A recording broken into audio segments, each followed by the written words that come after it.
Cabinet ತೆಗೆದುಕೊಂಡಿರುವಂಥ ನಿರ್ಧಾರ cabinet ವಿಸ್ತೃತವಾದಂಥ ಕಾರಣಗಳನ್ನು ಕೊಟ್ಟಿದೆ.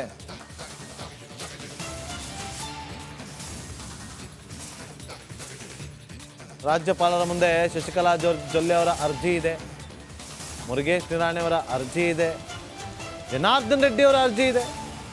ಈ ದೂರಿಗಿಂತ ಮೊದಲೇ ಬಂದಿದ್ರು ಕೂಡ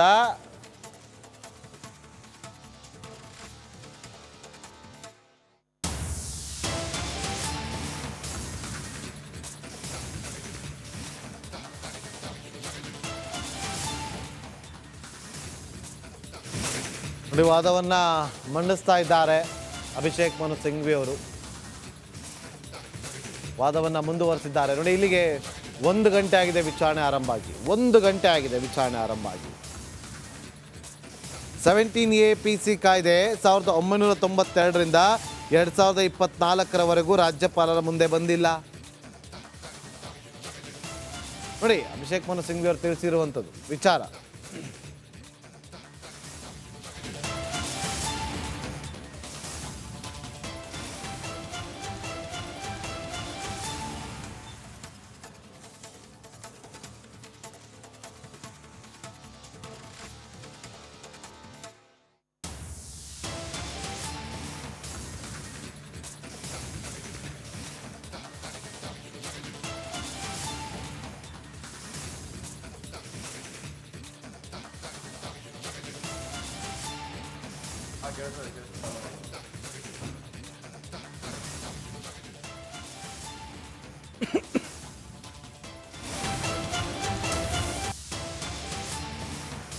ಕ್ಯಾಬಿನೆಟ್ ತೀರ್ಮಾನವನ್ನ ಹಾಗೂ ಅವರು ನೀಡಿದ ಕಾರಣಗಳನ್ನ ಸಿಂಘ್ವಿ ಅವರು ಕೋರ್ಟ್ನಲ್ಲಿ ಪ್ರಸ್ತಾಪ ಮಾಡ್ತಾ ಇರೋದು.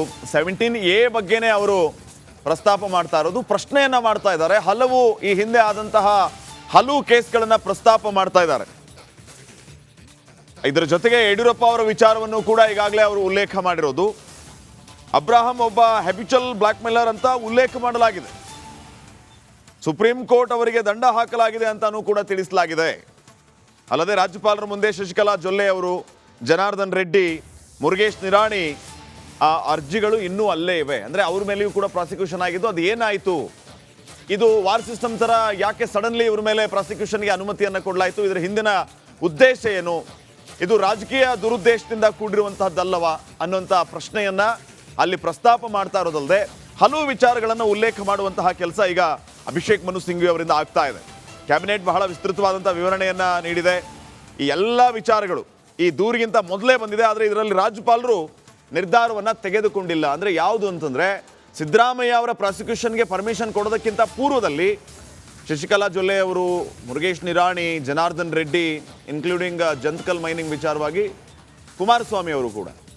ಸೊ ಈ ಎಲ್ಲ ಕೇಸ್ಗಳ ಬಗ್ಗೆ ತೋರಿಸುವ ಅಥವಾ ತೋರಿಸದ ಮುತುವರ್ಜಿ ಸಿದ್ದರಾಮಯ್ಯ ಅವ್ರ ಕೇಸ್ ಬಗ್ಗೆ ಸಡನ್ಲಿ ಹೇಗೆ ನೀವು ಪರ್ಮಿಷನ್ ಕೊಟ್ಬಿಟ್ರಿ, ಇದಕ್ಕಿಂತ ಮುಂಚೆ ಆಗಿರುವಂತಹ ದೂರು ಇವೆಲ್ಲ, ಇದ್ರ ಬಗ್ಗೆ ಯಾಕೆ ನೀವು ಗಮನಿಸಲಿಲ್ಲ, ಈ ಎಲ್ಲ ವಿಚಾರಗಳು ಇನ್ನೂ ಅಲ್ಲೇ ಇವೆ.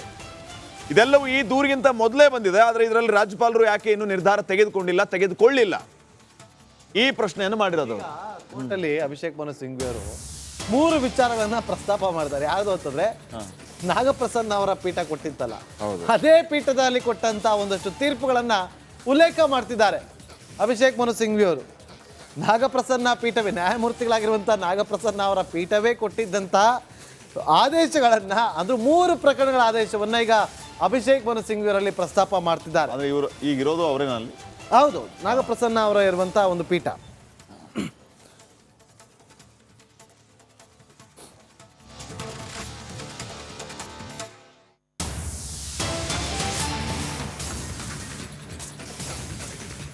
ಒಂದು ಕಡೆ 17A ಕಾಯ್ದೆ 1992ರಿಂದ 2024 ಕೂಡ ಪ್ರಾಸಿಕ್ಯೂಷನ್ಗೆ ಸಂಬಂಧಪಟ್ಟಂಥ ಕಾಯ್ದೆ ಏನು ಹೇಳುತ್ತೆ, ಇದು ಏನು ಹೇಳುತ್ತೆ ಅಂಥೇಳಿ ಅವರಲ್ಲಿ ಪ್ರಸ್ತಾಪ ಮಾಡ್ತಿದ್ದಾರೆ.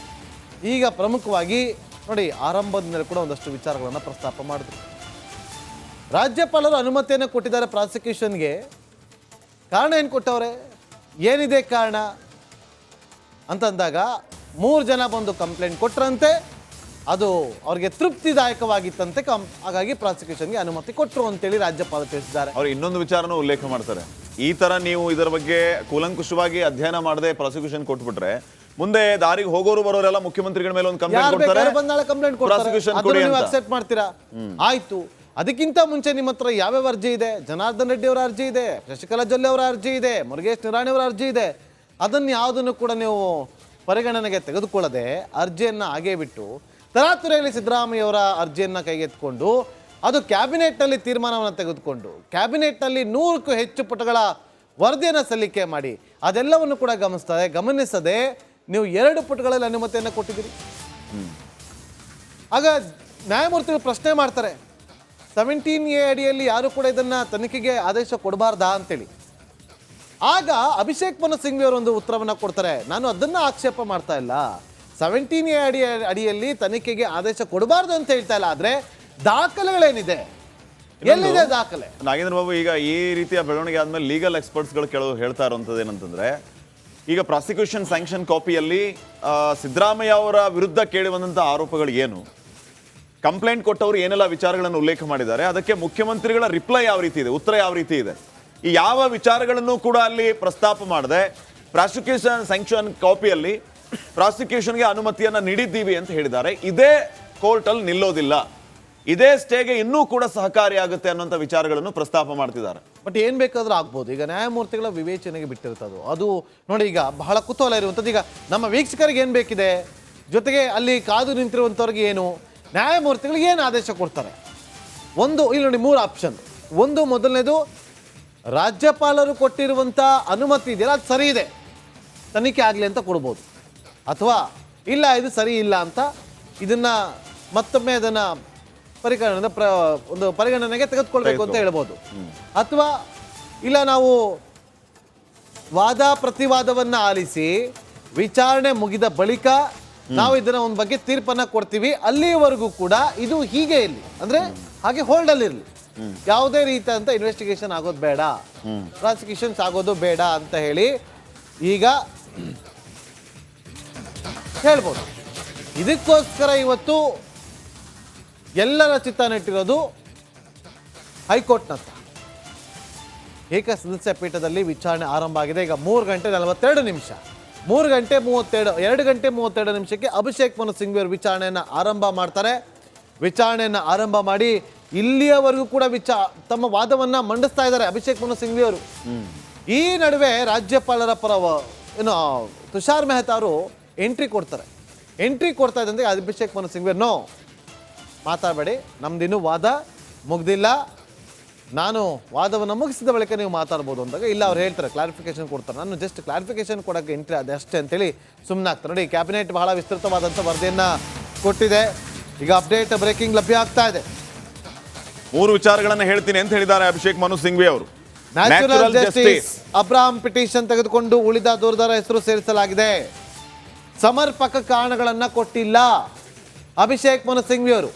3 ವಿಚಾರಗಳನ್ನ ಹೇಳ್ತೀನಿ ಅಂತೇಳಿ ನ್ಯಾಯಮೂರ್ತಿಗಳು ತಿಳಿಸ್ತಾ ಇದ್ದಾರೆ.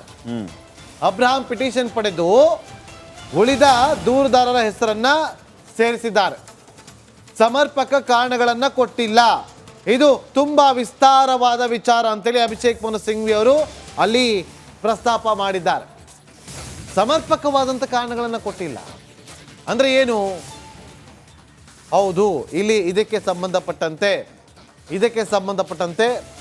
ದಾಖಲೆಗಳಿದೆ, ಇಲ್ಲ ದಾಖಲೆಗಳನ್ನ ನಾವು ಅದನ್ನ ಗಮನಿಸಿ ಈ ಬಗ್ಗೆ ನಾವು ತನಿಖೆಯನ್ನು ಕೊಟ್ಟಿದ್ದೀವಿ. ಇದೇ ವಿಚಾರವನ್ನೇ ನಾನು ಈಗ ಇದಕ್ಕಿಂತ ಮುಂಚೆ ಹೇಳೋದಕ್ಕೆ ಪ್ರಸ್ತಾಪ ಮಾಡೋದಕ್ಕೆ ಹೋಗ್ತಾ ಇದ್ದೆ. ಅಂದ್ರೆ ಆ ಪ್ರಾಸಿಕ್ಯೂಷನ್ ಕಾಪಿಯಲ್ಲಿ ಅಬ್ರಾಹಂ ಅವ್ರು ಸೇರಿದಂತೆ ಈ 3 ಜನರ ಹೆಸರನ್ನ ಉಲ್ಲೇಖ ಮಾಡಿದ್ದಾರೆ. ಅಂದ್ರೆ ಅದು ಒಂದೊಂದು ಕೇಸ್ಗೆ ಸಪರೇಟ್ ಆಗಿ ಪ್ರಾಸಿಕ್ಯೂಷನ್ ಅನ್ನ ಕೊಡ್ತಾರ ಅಥವಾ 3 ಕೇಸ್ಗೆ ಒಟ್ಟಿಗೆ ಸೇರಿ ಪ್ರಾಸಿಕ್ಯೂಷನ್ ಕೊಟ್ಟಿರುವಂತದ್ದು ಅಂತಂದ್ರೆ, ನಿನ್ನೆ ನಾನು ಕೃಷ್ಣ ಅವ್ರಿಗೆ ಮಾತನ್ನು ಕೇಳ್ತಾ ಇದ್ದೆ, ಪ್ರತ್ಯೇಕವಾಗಿ ಅರ್ಜಿ ಸಲ್ಲಿಸಿ ಕೆಲಸ ಮಾಡೋದಾ ಅಥವಾ ಒಬ್ಬರು ಈ ಒಂದು ಪ್ರಾಸಿಕ್ಯೂಷನ್ ಅಲ್ಲಿ ಲೀಡ್ ತೆಗೆದುಕೊಂಡು ಇನ್ನಿಬ್ರು ಅದಕ್ಕೆ ಸಾಕ್ಷಿ ಆಗುವುದಾ ಅನ್ನುವಂಥ ಪ್ರಶ್ನೆಯೂ ಕೂಡ ಇತ್ತು. ಆದರೆ ಈಗಾಗಲೇ ಕೃಷ್ಣ ಅವರು ಹೇಳ್ತಾ ಇದ್ದದ್ದು ಇಬ್ರು, ಅಂದ್ರೆ ಅಬ್ರಾಹಂ ಮತ್ತು ಕೃಷ್ಣ ಅವರು, ಸ್ನೇಹಮಯಿ ಕೃಷ್ಣ ಅವರು ಜನಪ್ರತಿನಿಧಿಗಳ ಕೋರ್ಟಲ್ಲಿ ಅರ್ಜಿಯನ್ನು ಸಲ್ಲಿಸಿರೋದು, ಪ್ರದೀಪ್ ಅವರು ಲೋಕಾಯುಕ್ತದಲ್ಲಿ ದೂರನ್ನು ಸಲ್ಲಿಸಿದ್ದಾರೆ ಅನ್ನೋಂಥ ವಿಚಾರ, ಹೈಕೋರ್ಟಲ್ಲಿ. ಸೊ ಇದು ಏನಾಗ್ಬೋದು ಅನ್ನೋದು ಸದ್ಯಕ್ಕಿನ ಪ್ರಶ್ನೆ ಆಗಿದೆ. ಈಗ ಸದ್ಯಕ್ಕೆ ಇದೇ ವಿಚಾರ ಭಾರಿ ಜೋರಾಗಿ ಅಲ್ಲಿ ನಡೀತಾ ಇರೋದು. ಅಭಿಷೇಕ್ ಮನು ಸಿಂಘ್ವಿ ಅವರು ಹಲವು ವಿಚಾರಗಳು